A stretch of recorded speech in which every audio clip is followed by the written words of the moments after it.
On Global TV News Express, President Tinubu urges prayers for troops, call for national unity at Salah. In business, Musk-Trump public clash trigger $158 billion Tesla stock plunge. And on the foreign scene, judge halts Trump's international student ban. In sports, Osimhen rejects Al Hilal opening 46 billion naira yearly. Hello and welcome to all of our viewers in Nigeria and around the world to News Express and Global Television. Coming to you live from the nation's capital, Abuja. I am Ramsey Enoch Agbo. A quick reminder that Global Television is on DSTV channel 365 and StarTimes channel 276. You can download the Global TV Nigerian mobile app for Android and iOS devices to keep track of our broadcast. President Bola has called on Nigerians to intensify their prayers for the military and other security agencies who continue to make immense sacrifice to safeguard the nation, particularly those on the front line against terrorism and banditry. Speaking with journalists after observing the Eid el-Kabir prayers at the Eid Grand in Dodan Barracks, Lagos, the president emphasized the importance of compassion, unity, and selflessness during the sacred season. In his sermon, the chief imam of Lagos State, Sheikh Suleiman Abdullah, urged Muslims faithful to emulate Prophet Abraham's spirit of sacrifice. The governor of Akwa Ibom State, Umar Ono, has officially defected from the People's Democratic Party to the All Progressive Congress, that is APC. He stated this during an official announcement at the government house in Uyo, the capital state. The governor said the decision followed 3 months of wide consultation with critical stakeholders across the state, expressing his gratitude to the PDP for their support during his tenure, stating that it was time for him to make a progressive move. Vice President Kashim Shettima joined Muslim faithful at the National Prayer Grand to offer prayers and sacrifice to Allah as part of Eid el-Kabir celebration. Samuel Odi completes the story. Allahu Akbar, Allahu Akbar. Today, Muslim faithfuls gather to celebrate Eid Mubarak, a significant celebration. At the National Prayer Ground, Vice President Kashim Shettima urged Muslim Ummah to pray for Nigerians' peace and development. The Vice President urged Nigerians to pray for armed forces and security personnel who are keeping the country safe. I would like to call on all Nigerians to rally around the President for us to reposition our nation for greatness. What binds us together surpasses whatever that divides us. Muslims perform ritual animal sacrifice to commemorate the celebration. Imam Lukman urged Muslim faithfuls to pray for the country's leadership and transparency in governance. The Eid al-Adha, that we slaughter, we sacrifice ram for Allah subhanahu wa ta'ala. Today we encourage all the citizens of this country to listen to the directive of the government and to do the best so that the efforts of the government will be seen in the public, not to sabotage the effort of the government.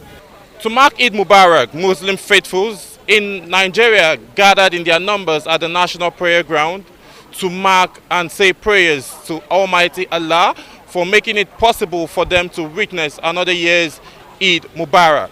Samuel Odi, reporting for Global Television News. Hundreds of Kano residents, including the Emir of Kano, Alhaji Aminu Ado Bayero, attended this year's Eid el-Kabir prayers at the Emir's Palace in Nasarawa.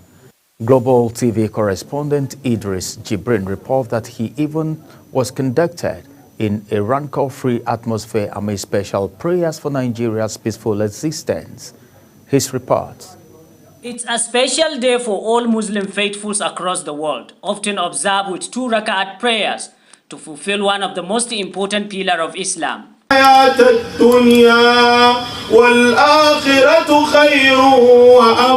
Kano, hundreds of faithfuls joined the Emir Amina Ado Bayero to pray for Nigeria's peace and unity, regardless of religion or ethnic differences.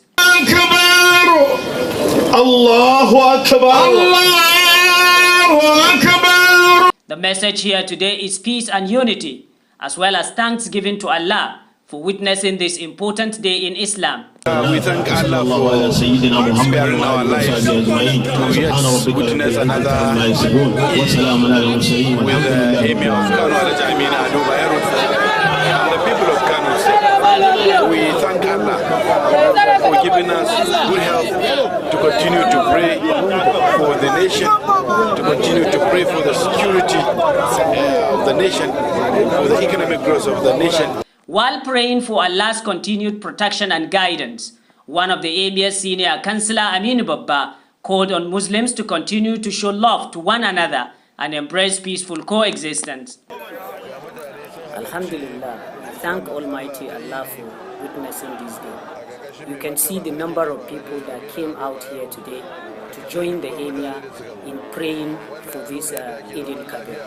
We are very happy, and we are very happy. We thank all the people of Kano State that came out here today to pray with us. This shows how much they love the Emir Amina Ado Bayero. The people loved him. We call on the people of Kano State to continue to live in peace with one another. The Eid prayers in Kano are marked by sacrifice as preached by the Prophet of Islam, peace be upon him. From Kano, Idris Jubrin reporting for Global Television News. As Muslims, the country celebrate this year's Eid al-Kabir. The Nasarawa State chapter of the Labour Party has called for prayers for the victims of flooding in Mokwa local government area of Niger State. This was contained in a Salah message signed by the state's party chairman, Alexander Ombugu in Lafia, the state capital.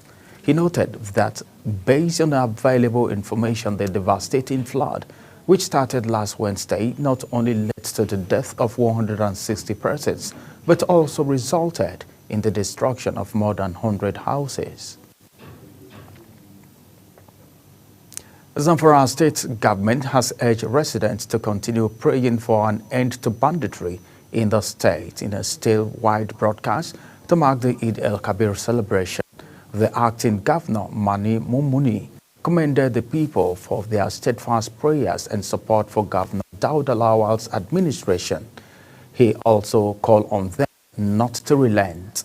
Mumuni expressed gratitude to God for the success recorded by Lawal across various sectors, attributing the achievement to the president's persistent prayers and the prayers by the citizens. The Christian Association in the 19 northern states and the FCT has urged Nigerians in position of authority, particularly the political leaders, to make a double sacrifice to secure Nigeria, as Muslims of a sacrifice in obedience to God during Salah. The chairman of the association, Reverend John Joseph Hayab, gave the advice in a Salah message to Muslim faithful as they join the rest of the world to celebrate Eid al-Kabir. The religious leader further advised the political elite to act in consonance with the constitutional obligation and moral responsibility in the interest of every Nigerian. Federal government has commissioned the $350 million world-class African Medical Center of Excellence, a medical facility developed by the Afreximbank in conjunction with King's College Hospital in London with the support of other partners. The facility, which has 170 inpatient beds in Phase 1, would be expanded to 500 beds in Phase 2, and it's meant to tackle challenges of medical tourism, limited access to specialized care, and the brain drain of skilled professionals addressed the persistent challenges in accessing high-quality health care here in Nigeria and across the country. Speaking at the commissioning of the facility in Abuja, Tinubu said Nigeria is proud to host the largest stem cell laboratory in West Africa located within the center. President Bola Tinubu has warned officers and men of the Nigerian police force against intimidation and abuse of the masses. They are paid to respect and protect, noting that they must uphold the rule of law and reject all forms of misconduct. The president, who was represented by the president of the Senate, Godswill Akpabio, stated this at the second annual IGP's award and commendation ceremony in Abuja. Kikelomo Okere has the details. President Bola Ahmed Tinubu, who was represented by the President of the Senate, Godswill Akpabio, congratulated the award recipients and urged them not to rest on their achievement but spur for greater heights. He reiterated the administration's steadfastness in its commitment to transformation of the Nigerian police force with modern tools. We understand that modern policing demands modern tools, continuous training, intelligence-led strategies, and community partnership. We will continue to invest in the provision of cutting-edge equipment, technological support, cyber capacity building programs, and welfare schemes aimed at enhancing operational efficiency and boosting morale across the rank. Inspector General of Police Kayode Egbetokun says the award and commendation ceremony stands as a bold symbol of institutional shifts from entitlement to merit, from routine to excellence. He added that this year's award process was deliberate, rigorous, and transparent, endeavored to institutionalize merit within the Nigerian police force. Addressing the nation's growing security threat from terrorism to cybercrime and organized criminal network, the IGP affirmed that the force is ready and evolving. He called for deeper investment in digital intelligence and constant retraining to meet modern policing demands. And the fierce determination to do even more. Wear your honor not as a trophy, but as a torch to light a path to greater honor for those who come behind you. Some of the dignitaries present at the ceremony extended their congratulations to the Nigerian police force and the award recipient. They described the award as a meaningful gesture of encouragement for police officers and reaffirmed their commitment to continue supporting the Nigerian police force in its duty. I encourage you to keep sharing the certificate of excellence. This ceremony is more than just an awards event. It is a secret acknowledgement of the sacrifices, professionalism, and resilience displayed by our officers every day in the line of duty. Use this opportunity to congratulate those who are receiving an award tonight for your good work, for working hard, not only because you have worked hard, for showing commitment and earning this honor of being recognized tonight by the leadership of Nigerian police. It's blessed to have president like you who have demonstrated exceptional courage, integrity, and dedication to duty. The ceremony's highlight was the presentation of award to categories such as Crime Buster of the Year, Community Policing Advocate, Detective of the Year, Patrol Team of the Year, and Public Relations Officer of the Year, among others. Kikelomo Okere, Global Television News. The National Rescue Movement has called on the Independent National Electoral Commission to recognize Adoze Njoku as the party's national chairman. It warned that the failure to do so may lead to contempt of court proceedings. Njoku was elected along with other party executives during an emergency national convention held on January 17, 2025 in Abuja. Imo State Governor Hope Uzodinma has called on the Nigerian scientific and research community to rise to the challenge of creating sustainable alternatives to single-use plastics. The governor, who was represented by the deputy governor, Chinyere Ekumaru, made the call at the event organized by the Ministry of Environment and Sanitation, Imo State, to commemorate World Environment Day. Amarachi Ibe has details.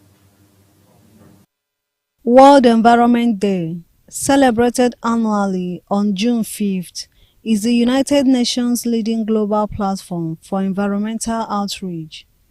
Imo State Governor Hope Uzodinma, who was represented by his deputy Chinyere Komaru, urged scientists to develop eco-friendly alternatives to plastic and citizens to take greater responsibility for the environment, while stressing the importance of community action.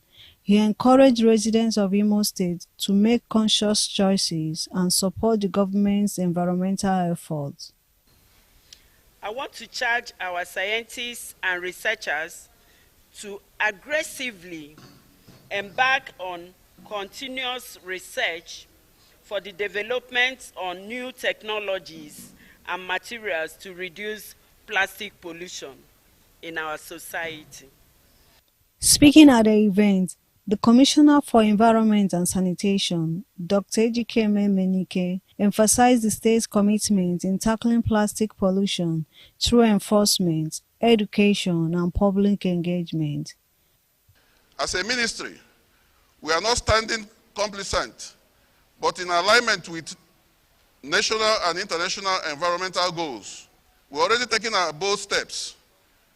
We are intensifying public awareness, campaigns, and dangers of single-use plastics, and the need to reduce, reuse, and recycle. Also speaking, the chairman of Imo State House Committee on Environment, Honorable Ikechukwu Ikpemeze, advocates for policies and messages from the commemoration to reach rural communities. I wish the commissioner, after this environmental day, he will make a communique which will be directed and sent to the local government, all the 27 local governments, to be able to spread to the traditional rulers, so that whatever that is happening in the state will be spread all over, because most times people do a lot of this because of ignorance. This year's theme, Ending Plastic Pollution in Nigeria, highlights the growing threats of plastic waste to ecosystem, public health, and economy. From Owerri, Amarachi Ibe, reporting for Global TV News. In a related development, a non-governmental organization, Age Green Campaign Initiative, has made a case for plastic pollution to be tackled within a sense of urgency.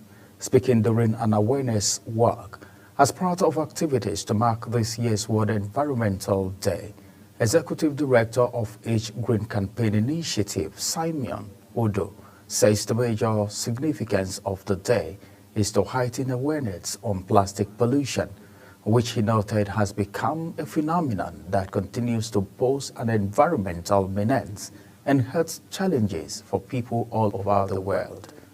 Our correspondent has the story. The Executive Director, Age Green Campaign Initiative, Simon Odo, says the government needs to be intentional in the area of policy enforcement across board, insisting that if there are regulations that hold perpetrators responsible for polluting the environment, there will be little or no plastic pollution in the society. We are sending a strong signal and message to the members of the public to create awareness on plastic pollution, and then again to seek for further collaboration from relevant stakeholders on how we can come together and fight the menace called plastic pollution, which have bedeviled our society. The Principal Admin Officer, Research Planning and Statistics Department, Ministry of Environment, Austin Achike, a representative of the Ministry of Environment, says the ministry is committed to preserving the environment through the ministry's partners. The ministry continues as the champion, in preserving and protecting the environment. But we'll continue through our agents, through our partners, and through our sponsors, and through organizations such as this. The head of advocacy, Age Green Campaign Initiative, Elizabeth Owen, says the Mother Earth is a gift and that it is the responsibility of every Nigerian to take care of it. Our Mother Earth is a gift to us, and it's our responsibility to take action to protect this environment, because pollution has become a global environmental problem, and to solve this menace, We start by creating an awareness to create an environmental conscious citizens. A waste-to-art artist, Jupres Chizorum, emphasized on the need to use plastic for artistic works and other creative arts. You can cut this up, make petals out of it, and use it to decorate your house. You can make waste bins out of plastics. You can use this to save oil, you can use it to save food items, you can use it to save so many things, grains and all. Participants at the event spoke on the significance of the World Environment Day, giving divergent views on what they think about plastic pollution and waste management in Nigeria. Do not litter the environment with plastic pollution. And this theme for this year is TAG, War Against Plastic Pollution. You can find somebody in the vehicle after taking their drinks, they just fling it through the window of their car, and some people by the roadside you see plastic everywhere anyhow. We need to have a clean environment. It's good for everybody's health. That's the awareness we are trying to create, and that's what the work is all about. The World Environment Day 2025 is an eye-opener owing to the fact that plastic pollution can be prevented. Ramsey Enoch reporting for Global TV News. And on the foreign scene, in business, I beg your pardon, President Bola Ahmed Tinubu has described four of Nigeria's most influential businessmen, Aliko Dangote, Femi Otedola, and Jimovia, and Abdulsmad Rabiu as the four wise men of Nigeria's economy, praising their bold investment and unwavering faith in the country's future. The comment was made during the president's tour of the Dangote refinery and petrochemical plant on Thursday, where he also commissioned the newly completed Lekki Deep Sea Port Access Road project, which he described as a monumental testament to Nigeria's industrial promise. The president commended the access road constructed by Dangote Industries under the federal government's tax credit scheme, applauding both the company and its subcontractor, Hitech Construction. President Bola Tinubu has warned that island and building close to main road and waterways should not be given approval. The president made this warning while opening the Lekki Deep Sea Port Access Road, a project started when he was Lagos State Governor. Tinubu frowned at what he called illegal island creation and uncontrolled land reclamation. The president ordered that any unauthorized structural development, especially those near the road. Tinubu also made a case for future road expansion. And on the foreign scene, a federal judge has temporarily blocked an executive order from President Donald Trump that would have barred Harvard University from enrolling international students. Judge Alison Burrow issued a restraining order preventing the implementation of the policy, citing the potential for immediate and irreparable injury to the country, to the university. The ruling came just hours after Harvard filed an amended lawsuit on Thursday, accusing the president's administration of retaliating against the institution for exercising its First Amendment rights. Russia launched large-scale drone and missile strike on Ukraine's capital and other parts of the country early. At least 3 people were killed and 49 injured in the strike, according to the Ukraine's President Volodymyr Zelensky. The area raid targeted Kyiv as well as the city of Lusk and Tamfil region in the northwest of the country. The attack came after Russian President Vladimir Putin warned us, the U.S. President Donald Trump, he would respond to Ukraine's recent strike on Russian air bases.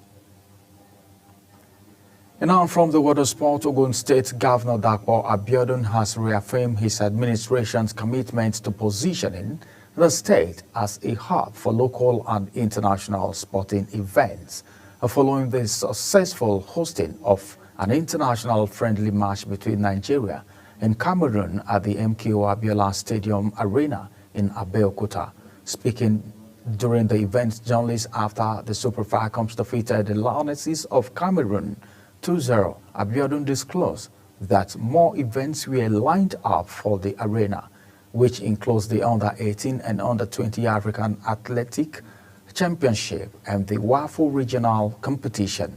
The governor said this international fixture demonstrated the success of the state's strategy to attract high-level sports engagement.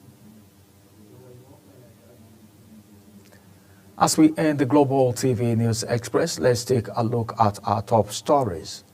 President Bola Tinubu called on Nigerians to intensify their prayers for the military and other security agencies which continue to make immense sacrifice to safeguard the nation, particularly those on the front line against terrorism and banditry. And in business, shares in Tesla plummeted by 14%, wiping out an estimated $150 billion in market value as a high-profile feud between CEO Elon Musk and U.S. President Donald Trump split into the public ear.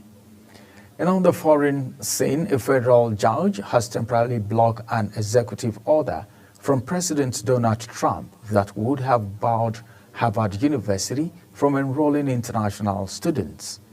And finally, from the world of sport, the ongoing wheeling and dealing to prize Victor Osimhen away from Napoli has assumed an interesting dimension following reports that the Nigerian ace has rejected an opening of 26 million euro, about 46 billion naira per season salary, being tabled by Saudi Pro League side Al Hilal. And that's it on Global News Express. Global News Express is on DSTV channel 365 and Star Times channel 276. Kindly follow us across all social media platforms now showing on your screen. Using our Global TV NG, you can download the Global TV Nigerian mobile app for Android and iOS devices to keep track of our broadcast. I am Ramsey Enoch Agbo. Thank you for watching.